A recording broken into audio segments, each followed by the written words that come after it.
জান্নাত ও জাহান্নাম উভয়ের মাঝে একটি দেয়াল থাকবে। এই দেয়ালের উঁচু স্থানের উপর থাকবে আর এক দলের কিছু লোক, যারা সেখানে আনিত প্রতিটি ব্যক্তিকে তাদের নিজ নিজ চিহ্ন অনুযায়ী চিনতে পারবে। তারা জান্নাতের অধিবাসীদের ডেকে বলবে, তোমাদের উপর শান্তি বর্ষিত হোক। এরা যদিও তখন পর্যন্ত জান্নাতে প্রবেশ করেনি, কিন্তু প্রতি মুহূর্তে এরা সেখানে প্রবেশ করার আগ্রহ পোষণ করছে। অতঃপর যখন তাদের দৃষ্টি জাহান্নামের অধিবাসীদের আযাবের দিকে ফিরিয়ে দেওয়া হবে, তখন তারা বলবে, হে আমাদের মালিক, তুমি আমাদের এ জালিম সম্প্রদায়ের অন্তর্ভুক্ত করো না। অতঃপর পার্থক্য নির্ণয়কারী সে দেয়ালের উঁচু স্থানে অবস্থানকারী ব্যক্তিরা জাহান্নামের কিছু লোককে, যাদের তারা কোনো বিশেষ লক্ষণের ফলে চিনতে পারবে, ডেকে বলবে, তোমাদের দলবল কোনোটাই তো আজ কাজে এলো না, না কাজে এলো তোমাদের অহংকার যা তোমরা করতে। অপরদিকে আজ চেয়ে দেখো মোমেনদের প্রতি, এরা কি সেসব লোক নয় যাদের ব্যাপারে তোমরা কসম করে বলতে, আল্লাহ তাআলা এদের তার রহমতের কোন অংশই দান করবেন না, অথচ আজ এদেরকেই আল্লাহ তাআলা বলেছেন, তোমরা সবাই জান্নাতে প্রবেশ করো, তোমাদের কোনোই ভয় নেই, না তোমরা দুঃখিত হবে। এবার জাহান্নামের অধিবাসীরা জান্নাতের লোকদের ডেকে বলবে, আমাদের উপর সামান্য কিছু পানি অন্তত ঢেলে দাও, অথবা আল্লাহ তাআলা তোমাদের যে খাবার দান করেছেন তার কিয়দংশ আমাদের দাও। তারা বলবে, আল্লাহ তাআলা আজ এ দুটি জিনিস কাফেরদের জন্য হারাম করেছেন।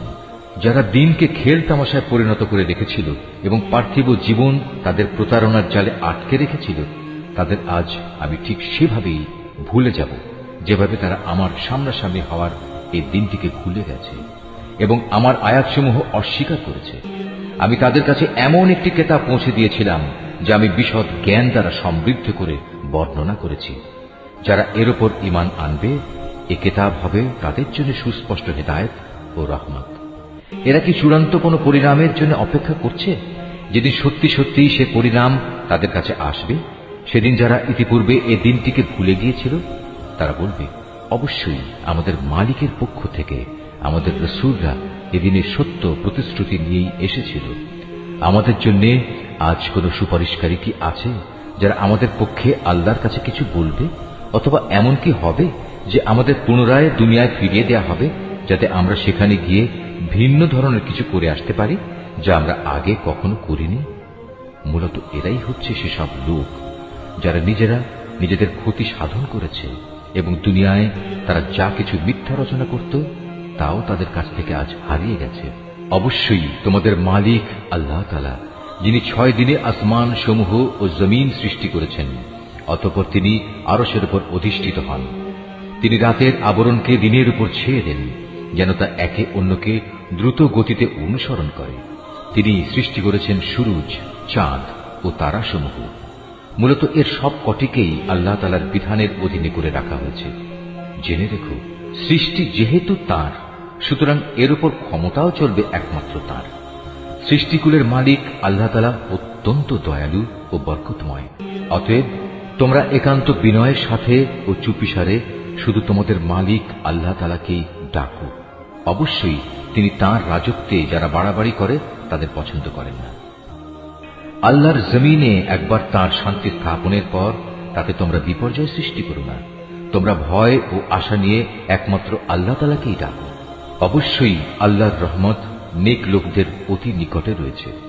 তিনি মহান আল্লাহ, যিনি বাতাসকে বৃষ্টি ও রহমতের আগাম সুসংবাদবাহী হিসেবে জনপদের দিকে পাঠান। শেষ পর্যন্ত যখন সে বাতাস পানির ভারী মেঘমালা বহন করে চলতে থাকে, তখন আমি তাকে একটি মৃত জনপদের দিকে পাঠিয়ে দিই। অতঃপর সে মেঘ থেকেই আমি পানি বৃষ্টি বর্ষণ করি। অতঃপর তা দিয়ে জমিন থেকে আমি সব ধরনের ফলমূল বের করে আনি। এভাবে আমি মৃতকেও জীবন থেকে বের করে আনব। সম্ভবত এ থেকে তোমরা কিছু শিক্ষা গ্রহণ করতে পারবে। উৎকৃষ্ট জমিন, তা থেকে তার মালিকের আদেশে উৎকৃষ্ট ফসলই উৎপন্ন হয়। আর যে জমিন বিনষ্ট হয়ে গেছে তা কঠোর পরিশ্রম ব্যতীত কিছুই উৎপন্ন করে না। এভাবেই আমি আমার নিদর্শনসমূহ স্পষ্ট করে বর্ণনা করি এমন এক জাতির জন্য যারা আমার নিয়ামতের কৃতজ্ঞতা জ্ঞাপন করে। আমি নূহকে তার জাতির কাছে পাঠিয়েছি। অতঃপর সে তাদের বলল, হে আমার জাতির লোকেরা, তোমরা আল্লাহ তাআলার দাসত্ব কবুল করো। তিনি ছাড়া তোমাদের আর কোনো মাবুদ নেই। আমি তোমাদের উপর এক কঠিন দিনের আযাবের আশঙ্কা করছি। তার জাতির নেতারা বলল, হে নূহ, আমরা দেখতে পাচ্ছি তুমি এক সুস্পষ্ট গোমরাহিতে নিমজ্জিত রয়েছ। সে বলল, হে আমার সম্প্রদায়ের লোকেরা, আমার মধ্যে কোনোই গোমরাহি নেই। আমি তো হচ্ছি সৃষ্টিকুলের মালিক আল্লাহর পক্ষ থেকে আসা একজন রাসূল। আমার কাজ হচ্ছে আমি আমার মালিকের বাণীসমূহ তোমাদের কাছে পৌঁছে দেব এবং সে মতে তোমাদের শুভ কামনা করব। আখিরাত সম্পর্কে আমি আল্লাহ তাআলার কাছ থেকে এমন কিছু কথা জানি যা তোমরা জানো না। তোমরা কি এতে আশ্চর্যান্বিত হচ্ছ যে তোমাদের উপর তোমাদেরই মতো একজন মানুষের মাধ্যমে আল্লাহ তাআলার বাণী এসেছে, যাতে করে সে তোমাদের আযাব সম্পর্কে সতর্ক করে দিতে পারে? ফলে তোমরা সময় থাকতে সাবধান হবে এবং আশা করা যায় এতে করে তোমাদের উপর দয়া করা হবে। অতঃপর তারা তাকে মিথ্যা প্রতিপন্ন করল। আমি তাকে এবং তার সাথে যারা নৌকায় আরোহণ করেছিল তাদের সবাইকে আযাব থেকে উদ্ধার করেছি। আর যারা আমার আযাব সমূহকে মিথ্যা বলেছে তাদের আমি পানিতে ডুবিয়ে দিয়েছি। এরা ছিল গোঁড়া অন্ধ। আমি আদ জাতির কাছে পাঠিয়েছিলাম তাদেরই এক ভাই হুদকে। সে তাদের বলল, হে আমার জাতি, তোমরা এক আল্লাহ তাআলার দাসত্ব স্বীকার করো। তিনি ছাড়া তোমাদের দ্বিতীয় কোনো ইলাহ নেই। তোমরা কি তাকে ভয় করবে না? তার জাতির সর্দাররা যারা তাকে অস্বীকার করেছে তারা বলল, আমরা তো দেখছি তুমি নির্বুদ্ধিতায় লিপ্ত আছো এবং আমরা মনে করি তুমি মিথ্যাবাদীদেরই একজন।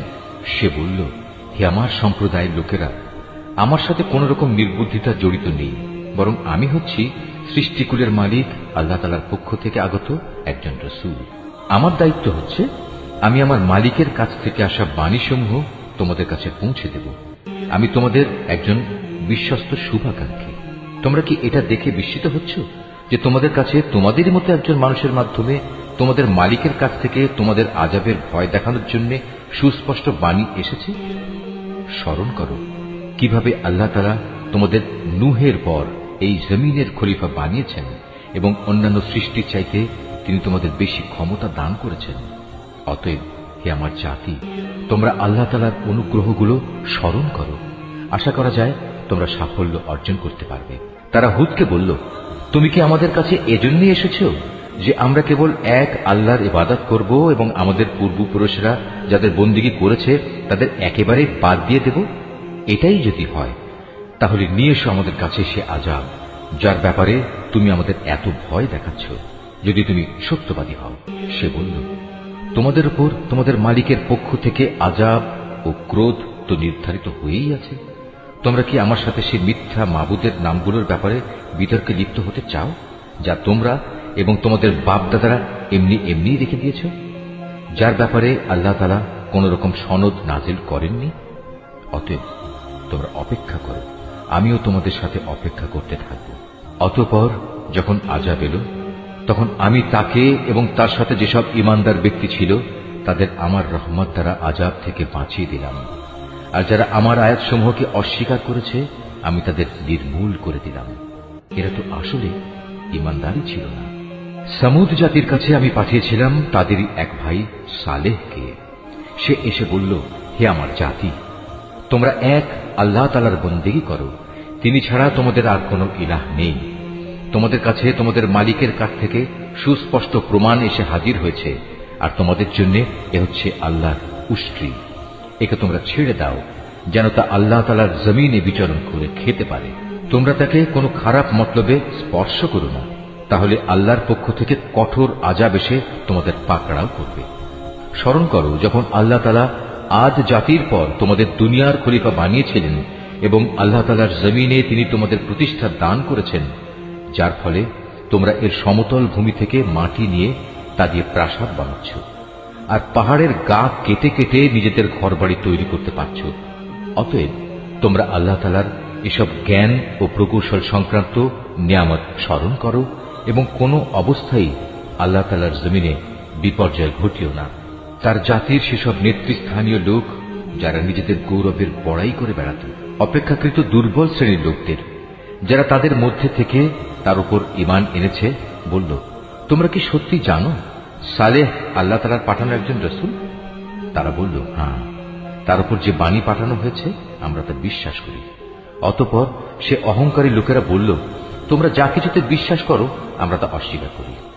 অতএব তারা উষ্ট্রীটিকে মেরে ফেলল এবং এর দ্বারা তারা তাদের মালিকের নির্দেশের স্পষ্ট বিরোধিতা করল এবং তারা বলল, হে সালেহ, আমরা তো উষ্ট্রীটিকে মেরে ফেললাম। যদি তুমি সত্যিই রসূল হয়ে থাকো তাহলে সে আযাব নিয়ে এসো যার ওয়াদা তুমি আমাদের দিচ্ছ। অতঃপর এক প্রলয়ঙ্কারী ভূমিকম্প তাদের গ্রাস করে ফেলল, ফলে তারা নিজেদের ঘরেই মুখ থুবড়ে পড়ে রইল। অতঃপর সে তাদের কাছ থেকে অন্যদিকে চলে গেল এবং সে নিজের জাতিকে বলল, আমি আমার মালিকের সতর্কবাণী তোমাদের কাছে পৌঁছে দিয়েছিলাম এবং তোমাদের জন্য কল্যাণও কামনা করেছিলাম, কিন্তু তোমরা তো কোনো কল্যাণকামীদের পছন্দই করো না। আমি লূতকেও পাঠিয়েছিলাম যখন সে তার জাতিকে বলেছিল, তোমরা এমন এক অশ্লীলতার কাজ করছো যা তোমাদের আগে সৃষ্টিকুলের আর কেউ কখনো করেনি। তোমরা যৌন তৃপ্তির জন্য নারীদের বাদ দিয়ে পুরুষদের কাছে যাও। আসলে তোমরা হচ্ছ এক সীমা লঙ্ঘনকারী জাতি। তার জাতির কাছে তখন একথা বলা ছাড়া আর কোনো জবাবই ছিল না যে সবাই মিলে তাদের তোমাদের জনপদ থেকে বের করে দাও, কেননা এরা হচ্ছে কতিপয় পাক পবিত্র মানুষ। অতঃপর যখন আমার আযাব এলো তখন আমি তাকে এবং তার পরিবার পরিজনকে উদ্ধার করলাম, তার স্ত্রীকে ছাড়া। সে আযাবে কবলিত হয়ে পেছনের লোকদের মধ্যে শামিল থেকে গেল। আমি তাদের উপর প্রচন্ড আযাবের বৃষ্টি বর্ষণ করতে থাকলাম। সুতরাং তুমি ভালো করে চেয়ে দেখো অপরাধী ব্যক্তিদের পরিণাম সেদিন কি ভয়াবহ হয়েছিল। আর মদিয়ানবাসীদের কাছে আমি পাঠিয়েছিলাম তাদেরই এক ভাই শোয়েবকে। সে তাদের বলল, হে আমার জাতি, তোমরা এক আল্লাহ তাআলার বন্দেগী করো, তিনি ছাড়া তোমাদের আর কোনো ইলাহ নেই। তোমাদের কাছে তোমাদের মালিকের পক্ষ থেকে সুস্পষ্ট নিদর্শন এসে গেছে, অতএব তোমরা সে মোতাবেক ঠিক ঠিক মতো পরিমাপ ও ওজন করবে। মানুষদের দেওয়ার সময় কখনো কম দিয়ে তাদের ক্ষতিগ্রস্ত করো না। আল্লাহ তাআলার এ জমিনে শান্তি ও সংস্কার স্থাপিত হওয়ার পর তাতে তোমরা পুনরায় বিপর্যয় সৃষ্টি করো না। তোমরা যদি আল্লাহ তাআলার উপর ঈমান আনো তাহলে এটাই তোমাদের জন্য কল্যাণকর। প্রতিটি রাস্তায় তোমরা এজন্য বসে থেকো না যে তোমরা লোকদের ভীত সন্ত্রস্ত করবে এবং যারা ঈমান এনেছে তাদের তোমরা আল্লাহ তাআলার পথ থেকে বিরত রাখবে আর সব সময় অহেতুক দোষ ত্রুটি খুঁজতে থাকবে। স্মরণ করে দেখো, যখন তোমরা সংখ্যায় ছিলে নিতান্ত কম, অতঃপর আল্লাহ তোমাদের সংখ্যা বাড়িয়ে দিলেন। অতএব তোমরা পুনরায় চেয়ে দেখো বিপর্যয় সৃষ্টিকারীদের পরিণাম কি হয়েছিল। আমাকে যে বাণী দিয়ে পাঠানো হয়েছে তার উপর কোন একটি জনগোষ্ঠী যদি ঈমান আনে আর একটি দল যদি তার উপর আদৌ ঈমান না আনে তাহলে আল্লাহর কি ক্ষতি হবে? অতঃপর তোমরা ধৈর্য ধারণ করো যতক্ষণ না আল্লাহ তাআলা নিজেই আমাদের মাঝে একটা ফয়সালা করে দেন। তিনিই হচ্ছেন উত্তম ফয়সালাকারী। তার সম্প্রদায়ের কিছু নেতৃস্থানীয় লোক যারা বড়াই অহংকার করছিল বলল, হে শোয়েব, আমরা অবশ্যই তোমাকে এবং তোমার সাথে যারা ঈমান এনেছে তাদের আমাদের জনপদ থেকে বের করে দেব, অথবা তোমাদের আমাদের জাতিতে ফিরে আসতে হবে। সে বলল, যদি আমরা ইচ্ছুক না হই তাহলেও কি তাই হবে? সেখান থেকে আল্লাহ তাআলা আমাদের একবার মুক্তি দেওয়ার পর যদি আমরা আবার তোমাদের জীবনাদর্শে ফিরে আসি তাহলে আমরা পরিষ্কারভাবে আল্লাহ তাআলার উপর মিথ্যা আরোপ করব। আমাদের পক্ষে এটা কখনো সম্ভব নয় যে আমরা সেখানে ফিরে আসব। হ্যাঁ, আমাদের মালিক যদি আমাদের ব্যাপারে অন্য কিছু চান তাহলে এটা ভিন্ন কথা। অবশ্যই আমাদের মালিকের জ্ঞান সব কিছুর উপর ছেয়ে আছে। আমরা একান্তভাবে আল্লাহ তাআলার উপর নির্ভর করি এবং আমরা বলি, হে আমাদের মালিক, আমাদের এবং আমাদের জাতির মাঝে তুমি সঠিক একটা ফয়সালা করে দাও, কারণ তুমি হচ্ছ সর্বোত্তম ফয়সালাকারী। তার জাতির নেতৃস্থানীয় লোক যারা আল্লাহ তাআলার নবীকে অস্বীকার করেছে তারা সে জাতির সাধারণ মানুষদের বলল, তোমরা যদি শোয়েবের অনুসরণ করো তাহলে তোমরা খুবই ক্ষতিগ্রস্ত হবে। নবীর কথা অমান্য করার কারণে একটা প্রচন্ড ভূকম্পন এসে তাদের নির্মম ভাবে আঘাত করল, আর দেখতে দেখতে তারা সবাই তাদের নিজ নিজ ঘরেই মুখ থুবড়ে পড়ে থাকল। যারা শোয়েবকে অমান্য করল তারা এমন ভাবে ধ্বংস হয়ে গেল মনে হয়েছে এখানে কোনোদিন কেউ বসবাসই করেনি। বস্তুত তারাই সেদিন ক্ষতিগ্রস্ত হয়েছে যারা শোয়েবকে অস্বীকার করেছে। এরপর সে শোয়েব তাদের কাছ থেকে চলে গেল। যাবার সময় সে বলল, হে আমার জাতি, আমি তোমাদের কাছে আমার মালিকের বাণীসমূহ পৌঁছে দিয়েছিলাম এবং আমি আন্তরিকভাবেই তোমাদের কল্যাণ কামনা করেছিলাম। আমি কেন এমন সব মানুষের জন্য আফসোস করব যারা আল্লাহকেই অস্বীকার করে? আমি কোন জনপদে কোন নবী পাঠিয়েছি, অথচ সেই জনপদে মানুষদের অভাব ও কষ্ট দিয়ে আক্রান্ত করিনি, এমনটি কখনো হয়নি। আশা করা গিয়েছিল এর ফলে তারা আল্লাহ তাআলার কাছে বিনয় অবনত হবে। অতঃপর আমি তাদের দুঃখ কষ্টের জায়গাকে সচ্ছল অবস্থার দ্বারা বদলে দিয়েছি। এমনকি যখন তারা আমার নিয়ামত দ্বারা প্রাচুর্য লাভ করল, তখন তারা আমাকেই ভুলে বসল এবং বলল, সচ্ছলতা ও অসচ্ছলতা আমাদের পূর্বপুরুষদের উপর এসেছে। অতঃপর আমি তাদের এমন আকস্মিকভাবে পাকড়াও করলাম যে তারা টেরও পেল না। অথচ যদি সেই জনপদের মানুষগুলো আল্লাহ তাআলার উপর ঈমান আনত এবং আল্লাহ তাআলাকে ভয় করত, তাহলে আমি তাদের উপর আসমান জমিনের যাবতীয় বরকতের দুয়ার খুলে দিতাম। কিন্তু তা না করে তারা আমার নবীকেই মিথ্যা প্রতিপন্ন করল।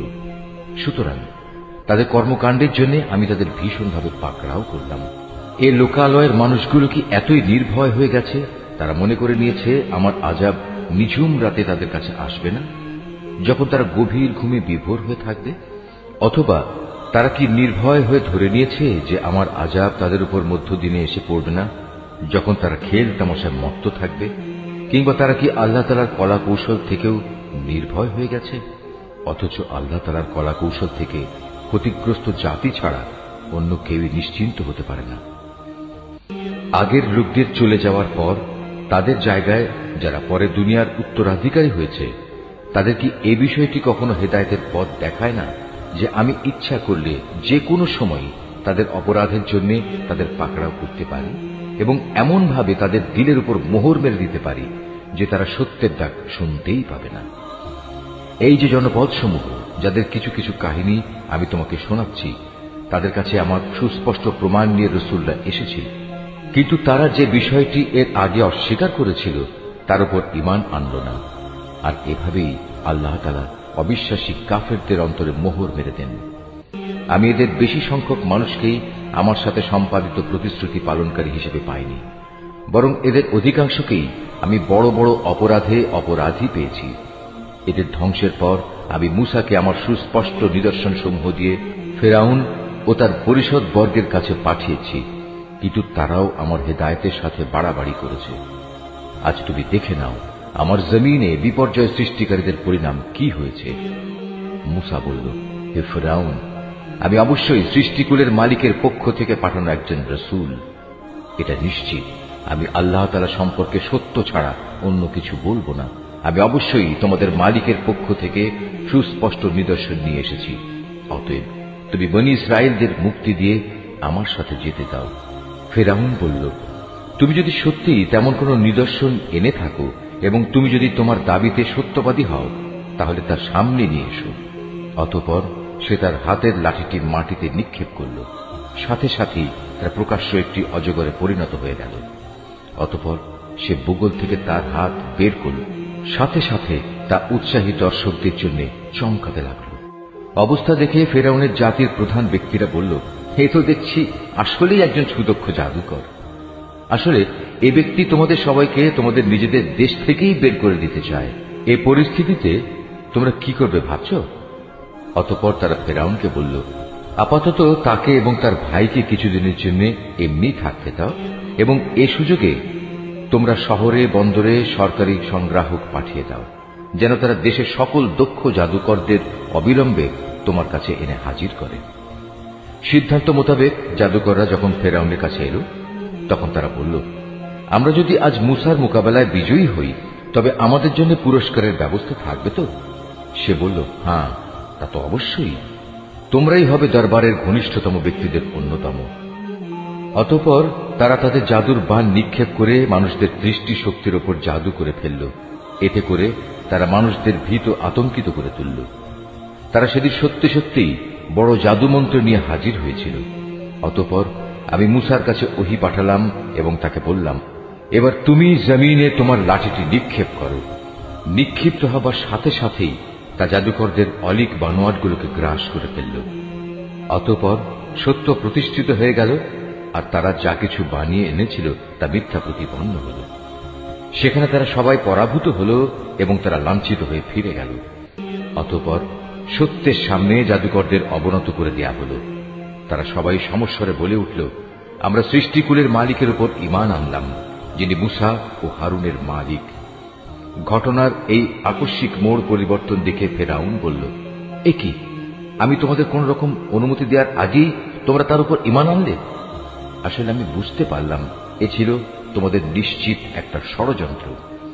এ নগরে বসেই তোমরা তা পাকিয়েছ, যাতে করে তার অধিবাসীদের তোমরা সেখান থেকে বের করে দিতে পারো।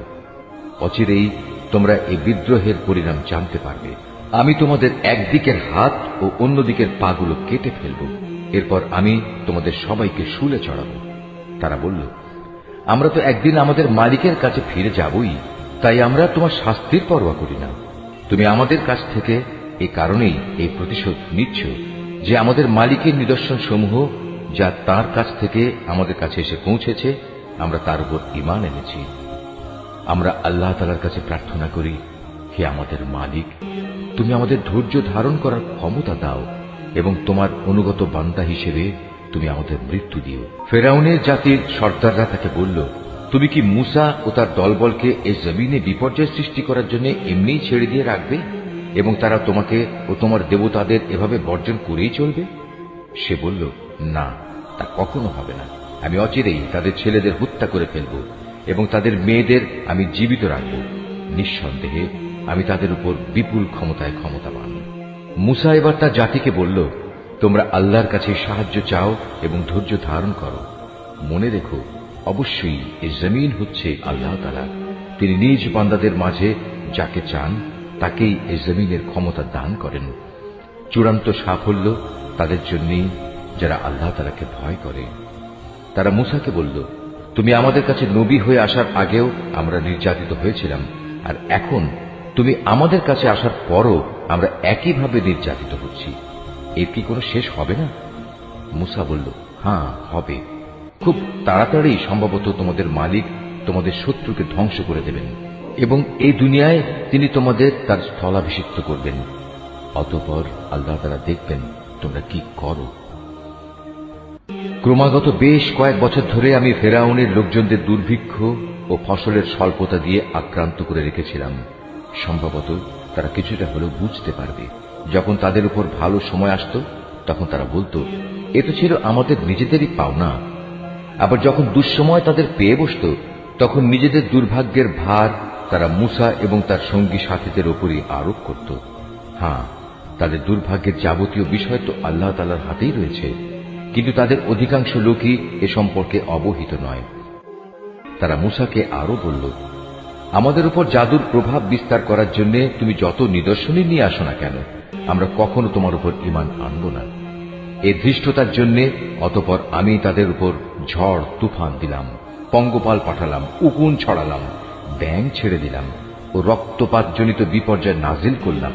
এর সব কয়টি তাদের কাছে এসেছিল আমার এক একটা সুস্পষ্ট নিদর্শন হিসেবে, কিন্তু এ সত্ত্বেও তারা অহংকার বড়াই করতেই থাকল। আসলেই তারা ছিল একটি অপরাধী জাতি। যখনই তাদের উপর কোনো বিপর্যয় আসত তখন তারা বলতো, হে মুসা, তোমার প্রতি প্রদত্ত তোমার মালিকের প্রতিশ্রুতি মতো তুমি আমাদের জন্য তোমার মালিকের কাছে দোয়া করো। যদি এবারের মতো আমাদের উপর থেকে এই বিপদ দূর করে দাও, তাহলে অবশ্যই আমরা তোমার উপর ঈমান আনব এবং বনী ইসরায়েলদেরও তোমার সাথে যেতে দেব। অতঃপর যখনই তাদের উপর থেকে একটি নির্দিষ্ট সময়ের জন্য যে সময়টুকু সেজন্য নির্ধারিত ছিল সে বালা মুসিবত আমি অপসারণ করে নিতাম, তখন সাথে সাথেই তারা ওয়াদা ভঙ্গ করে ফেলত।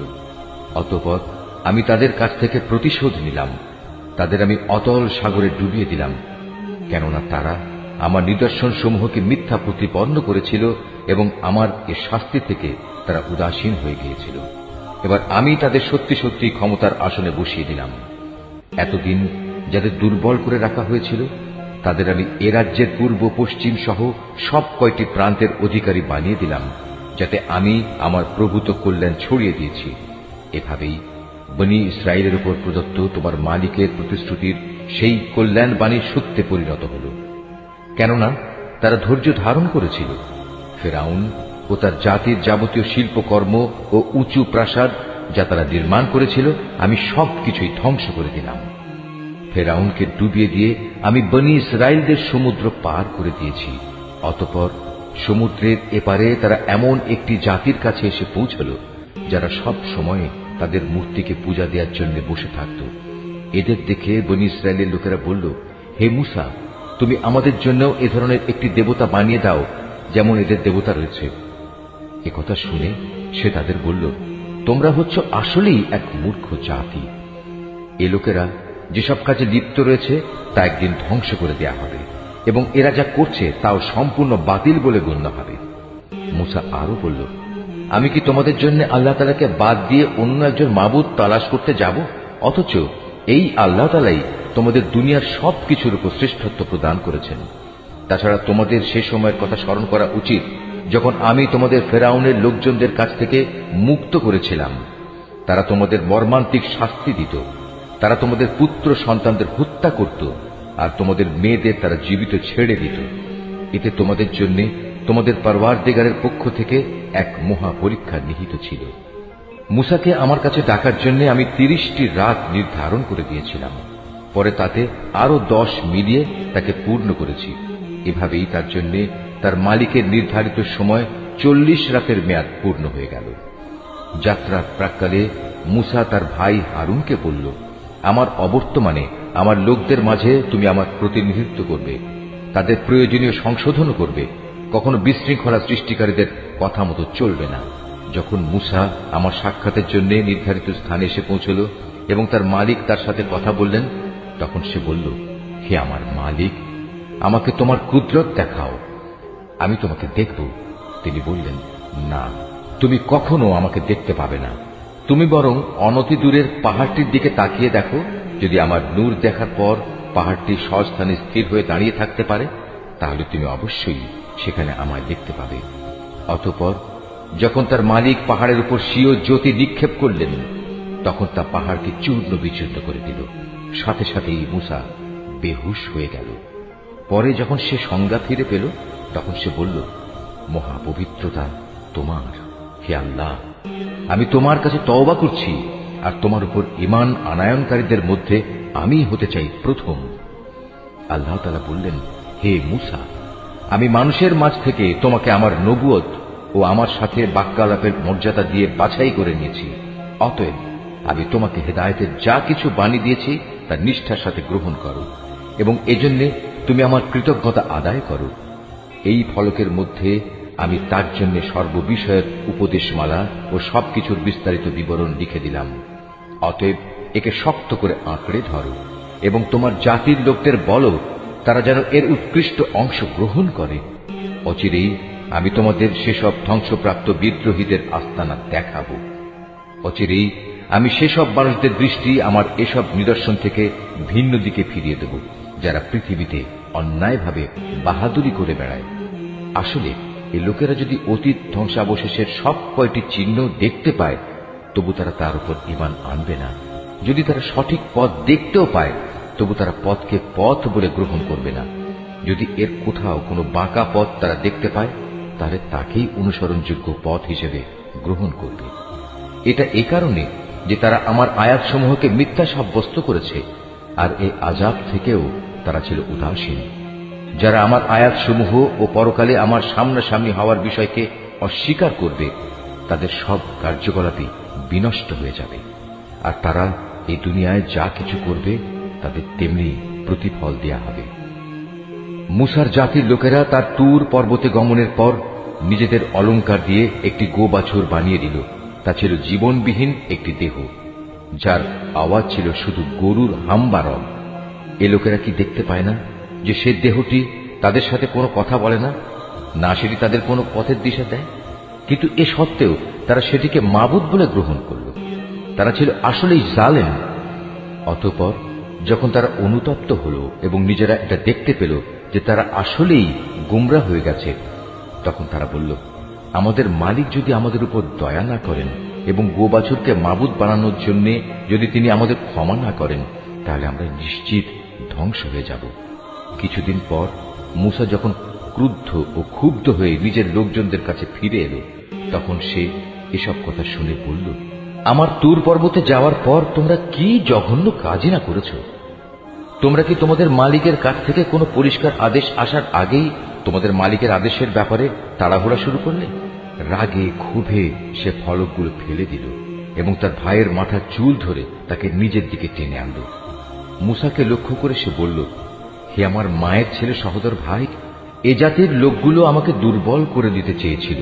তারা এক পর্যায়ে আমাকে তো মেরেই ফেলতে চেয়েছিল। তুমি আমার সাথে এমন কোনো আচরণ করো না যা শত্রুদের আনন্দিত করে, আর তুমি আমাকে কখনো জালেম সম্প্রদায়ের অন্তর্ভুক্ত করো না।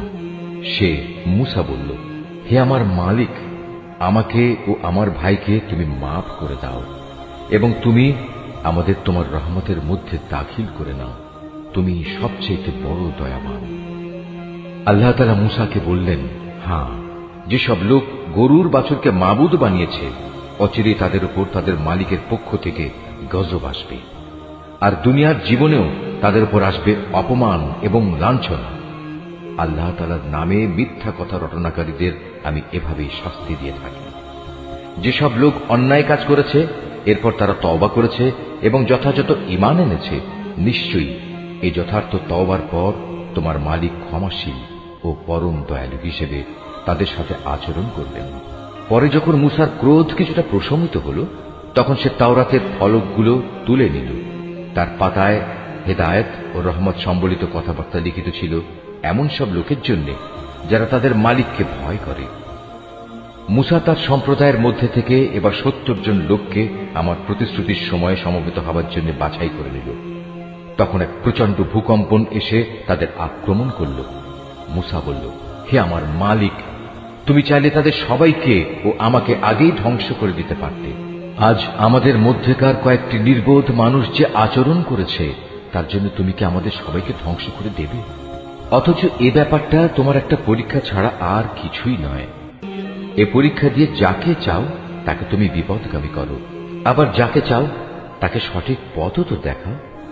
তুমি হচ্ছে আমাদের অভিভাবক, অতএব তুমি আমাদের ক্ষমা করে দাও, আমাদের উপর তুমি দয়া করো, কেননা তুমি হচ্ছে সর্বশ্রেষ্ঠ ক্ষমার আধার। তুমি আমাদের জন্য ইহকাল ও পরকালের কল্যাণ লিখে দাও। হেদায়েতের জন্য আমরা তোমার দিকেই প্রত্যাবর্তন করছি। আল্লাহ তাআলা বললেন, হ্যাঁ, আমার শাস্তি আমি যাকে ইচ্ছা তাকেই দেই, আর আমার দয়া তো আসমান জমিনের সব কয়টি জিনিসকেই পরিবেষ্টন করে রেখেছে। আমি অবশ্যই তা লিখে দেব এমন লোকদের জন্য যারা আল্লাহ তাআলাকে ভয় করে, যারা যাকাত আদায় করে, সর্বোপরি যারা আমার আয়াতসমূহের উপর ঈমান আনে, যারা এই বার্তাবাহক নিরক্ষর রসুলের অনুসরণ করে চলে, যার উল্লেখ তাদের কিতাব তাওরাত ও ইনজিলেও তারা দেখতে পায়।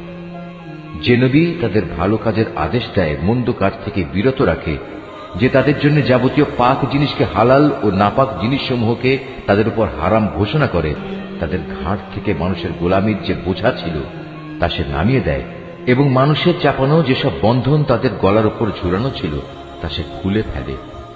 অতএব যারা তাঁর উপর ঈমান আনে, যারা তাকে সাহায্য সহযোগিতা করে, সর্বোপরি তার সাথে কোরআনের যে আলো পাঠানো হয়েছে তার অনুসরণ করে, তারাই হচ্ছে সফলকাম। হে মুহাম্মদ, তুমি বলো, হে মানুষ, আমি তোমাদের সবার কাছে আল্লাহ তাআলার রসূল হিসেবে এসেছি। আল্লাহ তাআলা আকাশমণ্ডল ও পৃথিবীর সার্বভৌমত্বের একচ্ছত্র মালিক। তিনি ছাড়া আর কোনো মাবুদ নেই। তিনি জীবন দান করেন, তিনি মৃত্যু ঘটান। অতএব তোমরা সেই মহান আল্লাহ তাআলার উপর ঈমান আনো, তাঁর বার্তাবাহক নিরক্ষর রসুলের উপরও তোমরা ঈমান আনো, যে রসুল নিজেও আল্লাহ তাআলা ও তাঁর বাণীতে বিশ্বাস করে এবং তোমরা তাকে অনুসরণ করো। আশা করা যায় তোমরা সঠিক পথের সন্ধান পাবে। মুসার জাতির মধ্যে এমন ধরনের কিছু লোকও আছে যারা অন্যদের সত্যের পথ দেখায় এবং নিজেরাও অনুরূপ ইনসাফ করে। আমি তাদের 12টি গোত্রে ভাগ করে তাদের স্বতন্ত্র দলে পরিণত করে দিয়েছি। মুসার সম্প্রদায়ের লোকেরা যখন তার কাছে পানি চাইল, তখন আমি মুসার প্রতি ওহী পাঠালাম, তুমি তোমার হাতের লাঠি দ্বারা পাথরে আঘাত করো। অতঃপর তা থেকে 12টি ঝর্ণাধারা উদ্ভূত হল। প্রত্যেক দল তাদের নিজেদের পানি পান করার স্থান চিনে নিল। আমি তাদের উপর মেঘের ছায়াও বিস্তার করে দিলাম। তাদের কাছে মান ও সালওয়া নামক এক উৎকৃষ্ট খাবার পাঠালাম। তাদের আমি এও বললাম, তোমাদের আমি যেসব পবিত্র জিনিস দান করেছি তা তোমরা খাও। আমার কৃতজ্ঞতা আদায় না করে তারা আমার উপর কোনো জুলুম করেনি, বরং তারা নিজেরাই নিজেদের উপর জুলুম করেছে। সে সময়ের কথাও স্মরণ করো যখন তাদের বলা হয়েছিল, তোমরা এই জনপদে গিয়ে বসবাস করো এবং সেখান থেকে যা কিছু চাও তোমরা আহার করো এবং বলো, হে মালিক, আমরা তোমার কাছে ক্ষমা চাই। আর যখনই সেই জনপদের দ্বার পথ দিয়ে ভেতরে প্রবেশ করবে তখন সাজদাবনত অবস্থায় প্রবেশ করবে। আমি তোমাদের গুনাহসমূহ মাফ করে দেব। আমি উত্তম লোকদের সব সময় কিছু অতিরিক্ত দান করি। কিন্তু তাদের মধ্যে যারা জালিম ছিল তারা তাদের যা করতে বলা হয়েছিল তা সম্পূর্ণ বদলে দিয়ে ভিন্ন কথা বলল। তাই আমিও তাদের এই জুলুমের শাস্তি হিসেবে তাদের উপর আসমান থেকে আযাব পাঠালাম। তাদের কাছ থেকে সেই জনপদের কথা জিজ্ঞেস করো যা ছিল সাগরের পাড়ে অবস্থিত, যখন সেখানকার মানুষরা শনিবারে আল্লাহ তাআলার বেঁধে দেওয়া সীমা লঙ্ঘন করত। আসলে শনিবারেই সাগরের মাছগুলো তাদের কাছে উঁচু হয়ে পানির উপরিভাগে ভেসে আসত এবং শনিবার ছাড়া অন্য কোনো দিন তা আসত না। বস্তুত তাদের অবাধ্যতার কারণেই আমি তাদের অনুরূপ পরীক্ষা নিচ্ছিলাম।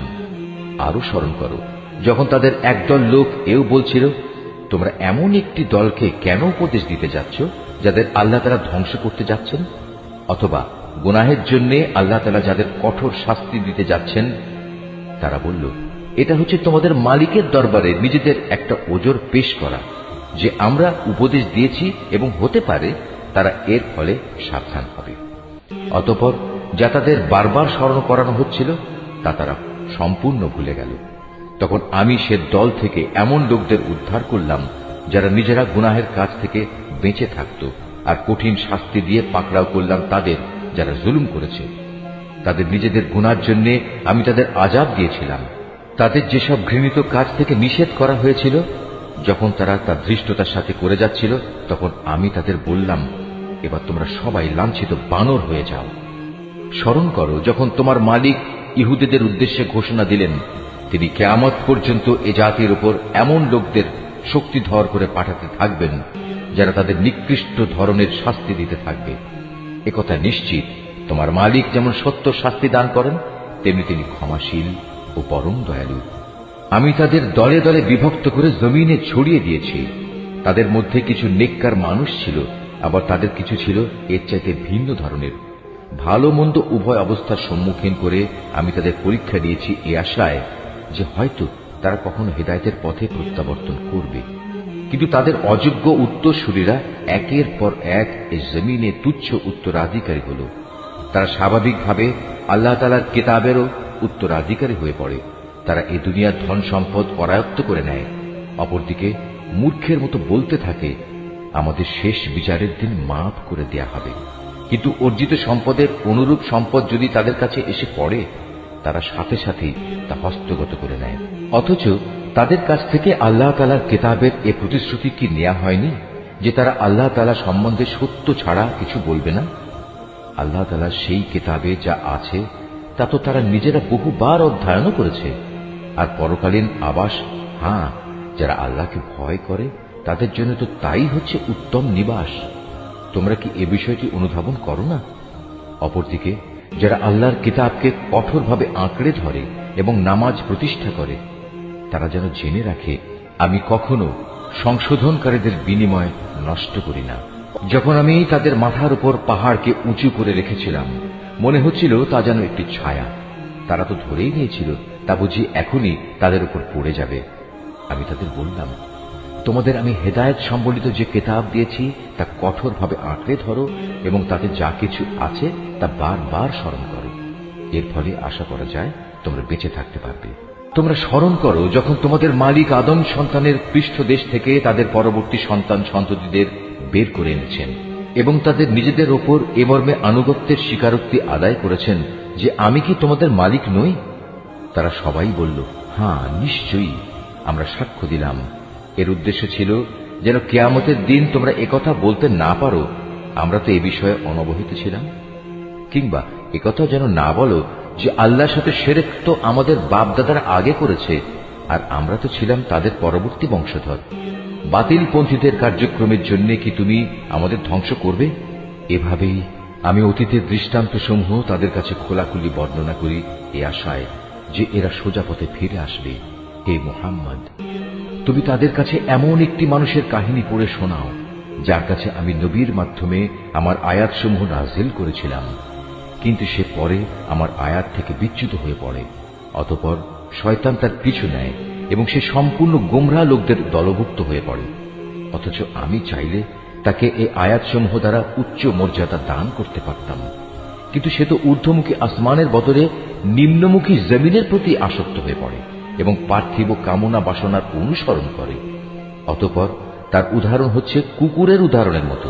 যদি তুমি তাকে দৌড়াতে থাকো, তবু সে জিহ্বা বের করে হাঁপাতে থাকে, আবার তোমরা সেটিকে ছেড়ে দিলেও জিহ্বা ঝুলিয়ে হাঁপাতে থাকে। এ হচ্ছে তাদের দৃষ্টান্ত যারা আমার আয়াতসমূহ অস্বীকার করে। এ কাহিনীগুলো তাদের তুমি পড়ে শোনাও, হয়তোবা তারা চিন্তা গবেষণা করবে। যে সম্প্রদায়ের লোকেরা আমার নিদর্শনসমূহ মিথ্যা সাব্যস্ত করে, তারা নিজেরাই নিজেদের উপর জুলুম করে আসছে। তাদের উদাহরণ কতই না নিকৃষ্ট। আল্লাহ তাআলা যাকে পথ দেখান সে সঠিক পথ প্রাপ্ত হবে, আবার যাকে তিনি গোমরাহ করেন তারা হয়ে পড়ে ভীষণ ক্ষতিগ্রস্ত।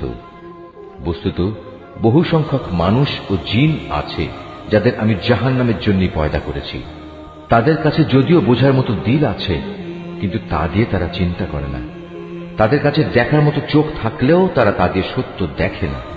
আবার তাদের কাছে শোনার মতো কান আছে, কিন্তু তারা সে কান দিয়ে সত্য কথা শোনে না। আসলে এরা হচ্ছে জন্তু জানোয়ারের মতো, এবং কোন কোন ক্ষেত্রে তাদের চাইতেও এরা বেশি বিভ্রান্ত। এসব লোকেরা দারুণ উদাসীন। আল্লাহ তাআলার জন্যই যাবতীয় সুন্দর নামসমূহ নিবেদিত রয়েছে। অতএব তোমরা সেসব ভালো নামেই তাকে ডাকো এবং সেসব লোকের কথা ছেড়ে দাও যারা তার নামে বিকৃতি ঘটায়। যা কিছু তারা দুনিয়া জীবনে করে এসেছে, অচিরেই তার যথাযথ ফল তারা পাবে। আমি যাদের সৃষ্টি করেছি সে মানুষ ও জিনদের মাঝে আবার এমন একটি দল আছে যারা মানুষকে সঠিক পথের দিকে ডাকে এবং সে মতে নিজেরাও নিজেদের জীবনে ইনসাফ কায়েম করে। যারা আমার আয়াতসমূহকে মিথ্যা প্রতিপন্ন করে, ক্রমে ক্রমে আমি তাদের এমন ভাবে ধ্বংসের দিকে ঠেলে নিয়ে যাব তারা তা টেরও পাবে না। আমি তাদের বিদ্রোহের জন্য অবকাশ দিয়ে রাখব এবং এ ব্যাপারে আমার কৌশল অত্যন্ত শক্ত। তারা কি কখনো চিন্তা করে দেখে না যে তাদের সাথী মুহাম্মদ কোনো পাগল নয়? সে তো হচ্ছে আযাবের একজন সুস্পষ্ট সতর্ককারী মাত্র। তারা কি আসমান সমূহ ও পৃথিবীর সার্বভৌমত্বের বিষয়টির দিকে কখনো তাকিয়ে দেখে না, এবং তাকিয়ে দেখে না আল্লাহ তাআলা এখানে যা কিছু সৃষ্টি করেছেন তার প্রতি এবং এর প্রতিও তাদের অবস্থানের মেয়াদ হয়তো নিকটবর্তী হয়ে এসেছে? এরপর আর কোন কথা আছে যা বললে এরা ঈমান আনবে? আল্লাহ তাআলা যাকে পথহারা করে দেন তাকে পথে আনার আর দ্বিতীয় কেউ নেই। আল্লাহ তাআলা তো তাদের সবাইকেই তাদের অবাধ্যতায় উদ্ভ্রান্তের মতো ঘুরে বেড়ানোর জন্য ছেড়ে দেন। তারা তোমার কাছে কিয়ামত সম্পর্কে জিজ্ঞেস করে, এই দিনটি কখন সংঘটিত হবে? তুমি তাদের বলো, এই জ্ঞান তো আমার মালিকের কাছেই রয়েছে, এর সময় আসার আগে তিনি তা প্রকাশ করবেন না। আকাশমণ্ডল ও জমিনের জন্য সেদিন তা হবে একটি ভয়াবহ ঘটনা। এটি তোমাদের উপর পতিত হবে একান্ত আকস্মিকভাবেই। তারা এই প্রশ্নটি এমন ভাবে জিজ্ঞেস করে যে মনে হয় তুমি বুঝি বিষয়টি সম্পর্কে সবকিছু জানো। তাদের বলো, কিয়ামতের জ্ঞান তো একমাত্র আল্লাহ তাআলার কাছেই রয়েছে, কিন্তু অধিকাংশ মানুষই এ সত্যটুকু জানে না।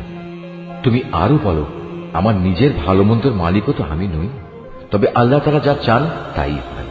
যদি আমি অজানা বিষয় সম্পর্কে জানতাম তাহলে আমি নিজের জন্য সে জ্ঞানের জোরে অনেক ফায়দাই হাসিল করে নিতে পারতাম, এবং এ কারণে কোনো অকল্যাণী আমাকে স্পর্শ করতে পারত না।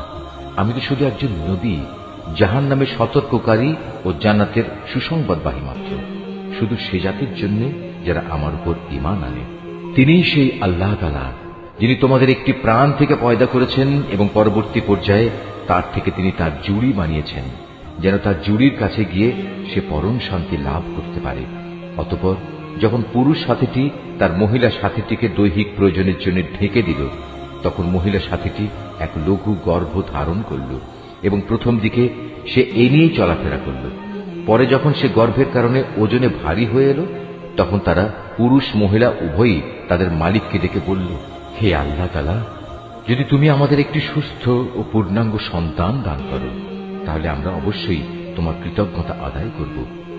পরে সত্যিই যখন তিনি তাদের উভয়কে একটি নিখুঁত সন্তান দান করলেন, তখন তারা যা কিছু সন্তানের আকারে আল্লাহর পক্ষ থেকে তাদের দেয়া হয়েছে সে ব্যাপারেই অন্যদের শরীক বানিয়ে নিল।